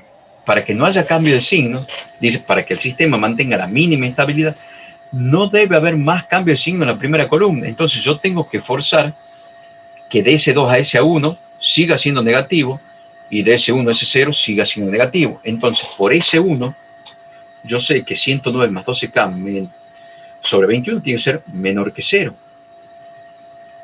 Paso multiplicando, me queda 109 más 12K menor que 0. He pasado multiplicando un número positivo. No cambia el sentido de la desigualdad. Ahora, ustedes miran, profe, ¿qué hago? Si yo paso restando esto, cuando pase dividiendo, voy a pasar dividiendo un número negativo, menos 12, y voy a cambiar el sentido de la inecuación. Entonces, ¿qué es lo que me conviene hacer? Pasar restando 109. ¿Sí? Paso restando 109, ahora paso dividiendo 12, y yo sé que K es menor que menos 109 sobre 12, y es menor que menos 9, 0,83. Bien, perfecto. Ya sabemos que lo que intuía Mariano, que tiene que ser menor que 1, o menor que 0. Está bien, es negativo. Ahora veamos por S0. Por S0 yo sé que Ya siendo negativo acá también tiene que ser negativo, entonces 1 más 3K menor que 0. Hago lo mismo, paso restando menos 1, paso línea 3. Entonces yo sé que K tiene que ser menor que 0,33. Ahora, ¿cuál de los dos criterios pesa más? Vamos a un plano XY. El primer criterio me dice que K tiene que ser menor que menos 9,01. Entonces, de menos 9,083 hacia la izquierda. ¿Por qué? Porque yo me voy a menos infinito y se hace más chiquitito. Entonces, K tiene que ser menor a menos 9,083. Tiene que estar de menos 9,083 abierto hacia menos infinito. Y el otro criterio me dice que tiene que ser menor a menos 0,33. Si yo lo hiciese el criterio menos 9,083, todo entre menos 9,083 y 0,33 me lo hacen como inestable. Porque el criterio que más pesa es que sea menor a 0,33. Entonces, se define que K tiene que ser menor a 0 a menos 0,33 si quiero que mi sistema sea estable. No mi sistema sea estable, sino que tenga la menor inestabilidad posible. ¿Por qué? Porque aquí voy a tener ¿cuánto? Una sola raíz con parte real positiva, porque voy a tener de positivo a negativo y todo el resto va a ser negativo, entonces tengo un único cambio de signo. Si yo hubiese puesto mayor que cero ya tendría dos cambios de signo, porque sería el primer cambio de signo de positivo a negativo y de negativo a positivo. Listo, más inestable todavía. Lo que nosotros buscamos es que tenga la menor inestabilidad posible. ¿Está claro? Sí, profe. Sí, profe. Bien. Sí, profe. Ahora, uy, se me chispoteó la llavecita esa. Ahora, nosotros hemos dicho que el criterio de Root a mí me da estabilidad absoluta. ¿Por qué? Porque fíjense, hasta ahora vamos viendo que me ubica a la derecha o a la izquierda del origen los polos. ¿Por qué del origen y no hablo del eje? Porque el criterio de Root trabaja sobre ¿qué? Raíces reales, no raíces imaginarias. ¿Estamos de acuerdo? Pero sin embargo, si yo le hago una pequeña modificación al criterio de Root, yo puedo analizar medianamente cuán cerca del origen están mis polos. ¿Cómo? Desplazando el eje. Desplazando el eje y comparando la ubicación de mis polos con respecto a la nueva ubicación del eje. ¿Sí? Hacer un nuevo criterio de Root con respecto a la nueva ubicación del eje. Entonces, ¿qué es lo que hago? Dice, este texto no dice otra cosa más que lo que veníamos charlando, que yo puedo hacer una pequeña modificación del criterio de Root para averiguar por dónde andan, en qué parte del eje real, o sea, de menos sigma, porque sabemos que mi sistema es estable, y qué lado de menos sigma están mis raíces. Para eso, lo primero que tengo que analizar es si mi sistema es estable. Una vez que yo determine que primero que cumpla las condiciones necesarias, después aplicar el criterio Root y probar la condición de suficiencia con el criterio Root, decir, perfecto, mi sistema es estable. Ahora vamos a ver cómo están ubicados con respecto a una ubicación posible del eje. Yo al eje lo puedo trasladar a la posición que quiera, obviamente. Si mi sistema es estable, los polos van a estar a la izquierda, entonces tiene sentido que yo mi eje traslade a la izquierda para ver cuán a la izquierda están mis polos. Esa es la idea de mover el eje en el criterio de Root. Entonces, ¿qué es lo que se hace? Se toma y se desplaza el eje a donde yo quiero poner la nueva posición del eje y ver, porque yo sé el criterio Root que me dice que las raíces están a la izquierda del origen. Al desplazar el eje, yo voy a ubicar cómo están mis polos con respecto a este nuevo origen. Y el origen va a ser menos sigma. Entonces, ¿qué es lo que se hace? Una vez que yo averigüé si mi sistema es estable, desplazo hacia la nueva posición menos sigma y la nueva posición del eje se la toma como menos R, es R menos sigma. Es la posición relativa del eje. Es R menos sigma, es el traslado. Ese R menos sigma reemplazo en la variable S del sistema, resuelvo el sistema, porque obviamente me va a quedar al R menos el sigma de traslado, al orden, al grado del polinomio, a la cuarta, a la tercera, y en cada uno de los términos exactamente lo mismo, ¿sí? Resuelvo y aplico el criterio de Ruth para ese nuevo polinomio en R. Ahora lo vemos. Entonces, se desplaza el S a menos sigma, significa que todos los valores del polinomio S del dominar la función de transferencia van a ser reemplazados por R menos sigma. Entonces, vamos al ejemplo 5, paso 1. Supongamos que yo quiera averiguar cómo están ubicados mis polos con respecto a un valor cualquiera. Lo puedo desplazar al eje a 0,10, a 0,5, a 0,8. En este caso nosotros vamos a hacerlo, vamos a desplazar a menos 1, ¿sí? Para ver con respecto a menos 1. Ustedes, profe, pero yo lo puedo desplazar con respecto a menos 5, pero por supuesto. ¿Qué vas a comparar? ¿Cómo están ubicadas las raíces con respecto a menos 5? Si van a estar a la izquierda de menos 5 o a la derecha de menos 5. Tu sistema sigue siendo estable. ¿Por qué? Porque están a la izquierda de 0.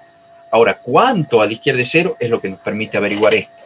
Nosotros vamos a tomar como que desplazamos a menos 1. Entonces vamos a ver cuán lejos están de menos 1 mis polos. Sea la función de transferencia, sea la ecuación característica esta, yo averiguo si este sistema es estable, entonces armo mi tabla de Ruth de S3 a S0. Armo la primera y segunda fila, 1, 4, 8, 4, 0, 0. Calculo B1, es 4 por 8 menos 4, 8 por 4, 32, menos 4, 28, dividido en 4 va a ser 7, 7.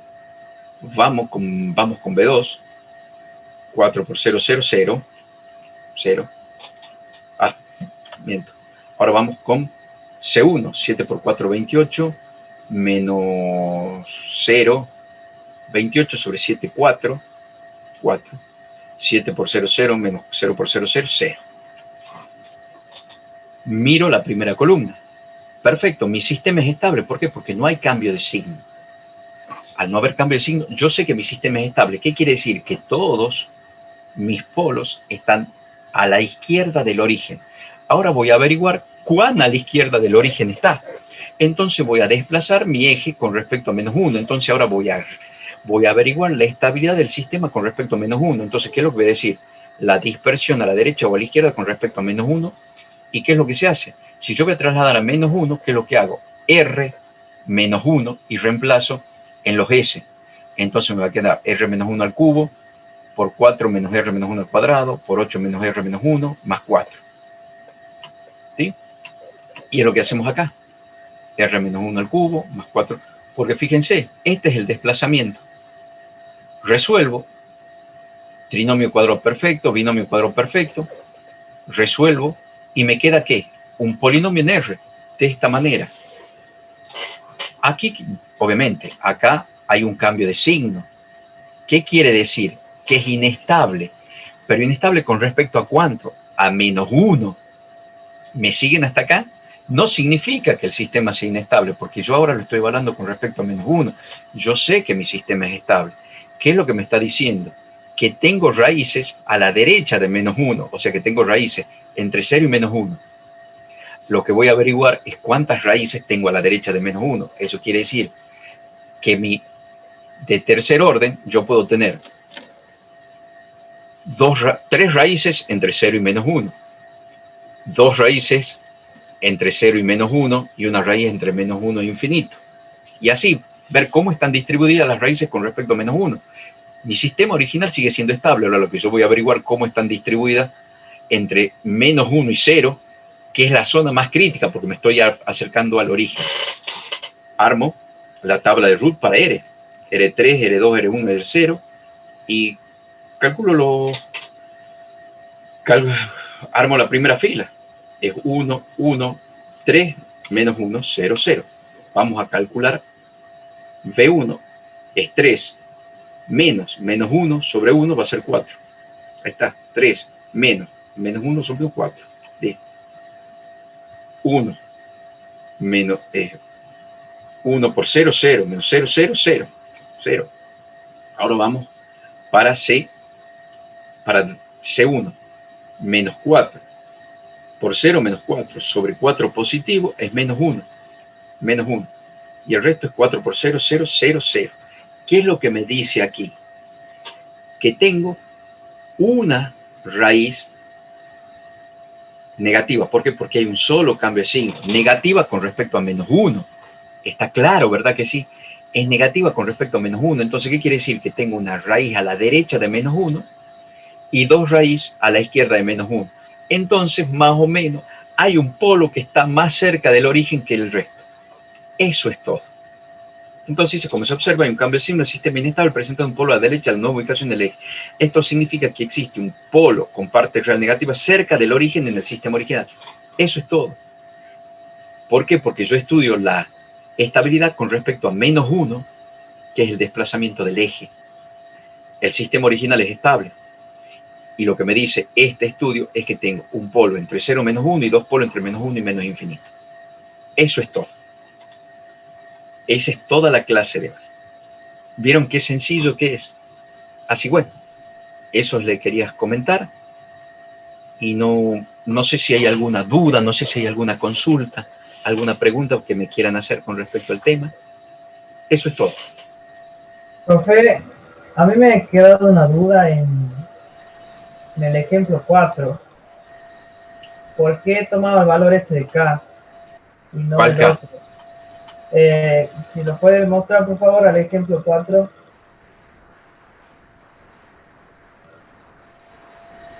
Voy.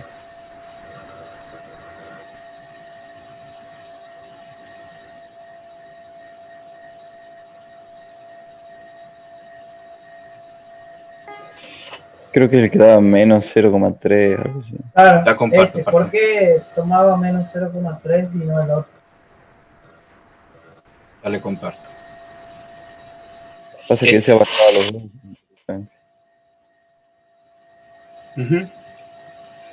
A vos te dice que para que el sistema sea estable, tiene que ser menor que 9083. Si yo borro esto, ¿me está siguiendo ahí? Sí. Si yo digo que va a ser menor que 9083, yo, K puede tomar todos estos valores. O sea, de aquí para acá nada más, ¿verdad que sí? Sí. De aquí para acá. No puede tomar ninguno de estos valores.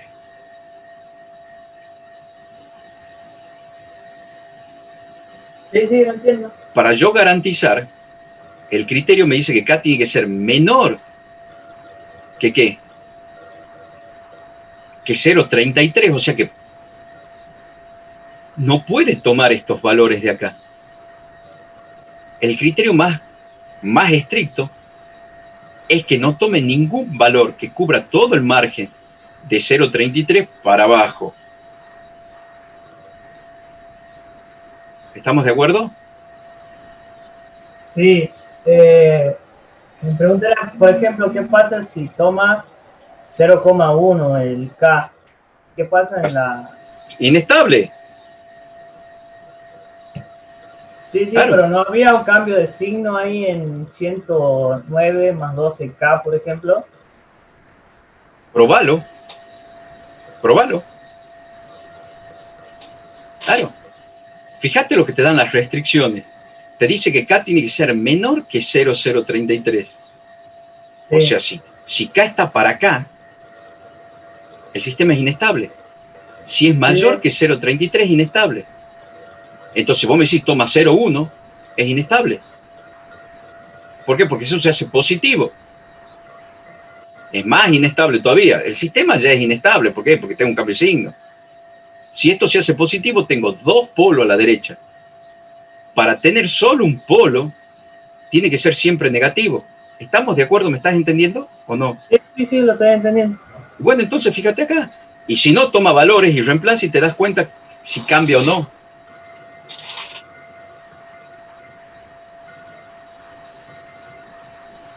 Bien. ¿Sí? No sé quién me preguntaba del ejemplo 5. Alguien me preguntaba el ejemplo 5. El ejemplo 5 es para ver dónde están ubicados los polos en el eje izquierdo, o sea, sobre el eje menos sigma. Para ver si están lejos o cerca del origen. Para eso yo me fijo si el sistema es estable en primera instancia. Yo me fijo que el sistema, al ser estable, tengo todos los polos a la izquierda del origen. ¿Está claro? Todos los polos están a la izquierda del origen. Ahora yo desplazo el origen a -1 y voy a ver cómo están ubicados con -1. Cuando yo lo tengo al origen en 0, yo comparo cómo están ubicados los polos con respecto a 0, si están a la derecha o a la izquierda de 0. Ahora, cuando yo hago el desplazamiento a -1, yo comparo cómo están ubicados ya en el eje de estabilidad, pero con respecto a la nueva ubicación del polo. Yo podría haber puesto en -0,5, en -2, en -3, y comparar cómo están los polos con respecto a -3, si están a la derecha o a la izquierda de -3. Desde luego que los polos nunca van a pasar a la derecha de 0. Se pueden acercar a 0, pero esta segunda parte lo que me indica es cómo están ubicados los polos con respecto a sigma igual a -1. ¿Cómo están ubicados con respecto a -1? Yo sé que todos los polos de la función están a la izquierda. Ahora yo voy a ver cómo están con respecto a -1, que es el nuevo eje. Y a mí me dio que tengo un polo a la derecha de -1, y entonces si el sistema es de tercer orden, quiere decir que tengo dos polos a la izquierda de -1, entonces los polos van a estar ubicados. Uno entre -1 y 0, y dos polos entre -1 y menos infinito. Voy a tener dos polos por acá y un polo por acá. Lo que yo sí no sé, ya puedo ir moviendo este sigma, este menos sigma lo puedo poner a -10, a -20, -30, para ver si están cuán cerca del 0 está. No sé si quedó claro. ¿Luciana? La pregunta es, ¿qué me dice ese -1 en el determinante? Nada, que tenés un cambio de signo. Nada más. No te dice que está en -1. Si tuviese salido -10, ponele, es lo mismo. No te dice que está a la derecha en -10. El -1 lo único que te indica es que tenés un cambio de signo. En la tabla de root, el valor analítico del resultado no me dice nada. Lo que me dice a mí es el cambio de signo. Que acá diga 10, acá 7, 20, 1, 11, 27, no me dice nada. A mí lo que me dice es el signo. ¿Está claro? Perfecto, perfecto. Quedó bien. Entonces, entendiste bien, Luciana, ¿verdad? Que me expliqué bien. El valor analítico del coeficiente no me dice nada. A mí me dice el signo del coeficiente. Ese -1 me dice que hay un cambio de signo. Y al haber un cambio de signo me dice que hay un polo a la derecha de -1. ¿Por qué? Porque ahora el eje de estabilidad ya no es 0, es -1. Entonces, si está a la derecha de -1 es inestable, si está a la izquierda de -1 es estable. Ahora, si estudio mi inestabilidad con respecto a -1, me dice que hay uno a la derecha de -1. ¿Qué quiere decir? Que está cerca del origen. Mi sistema original sigue siendo estable, con un polito cerca del origen y con dos polos más lejos del origen. Eso es todo. Y en cuestiones de la inestabilidad, el signo de K determina si va a producir un cambio de signo más o va a mantener el signo menos con el que venía, menos 21 medio. Si yo no quiero tener otro polo con parte real positiva, yo tengo que exigir que mi siguiente coeficiente, sin importar el valor, sea negativo. Porque si el coeficiente es positivo, produzco otro cambio de signo más, y al producir otro cambio de signo más, ¿qué significa? Que tengo otro polo con parte real positiva. Y es más difícil estabilizar un sistema con un polo real positivo que con dos polos reales positivos. Entonces, por eso yo exijo que todos los valores sean negativos.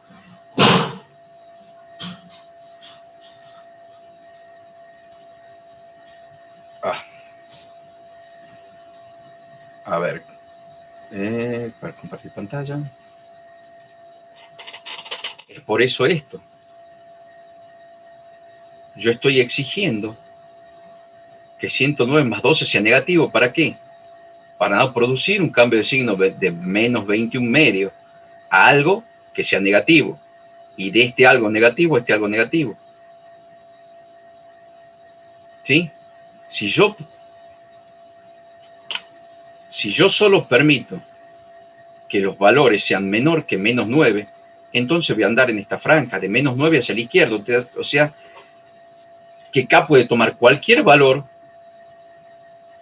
de menos 9 hacia la derecha. Y cualquier valor de menos 9 a la derecha me lo va a hacer como inestable. Es por eso que el criterio más estricto es que sean menores que menos 0,33. ¿Estamos de acuerdo? Sí, profe, porque además lo incluye, digamos, al otro. Claro, lo incluye. Es un rango, menos 9,083 está en el rango. Es un valor dentro de menos 0,333 y menos infinito. ¿Está claro? Sí, profe. Esto es un subconjunto de menos 0,33 infinito, o sea, menos 9,083 es un subconjunto de menos 0,33 infinito, menos infinito.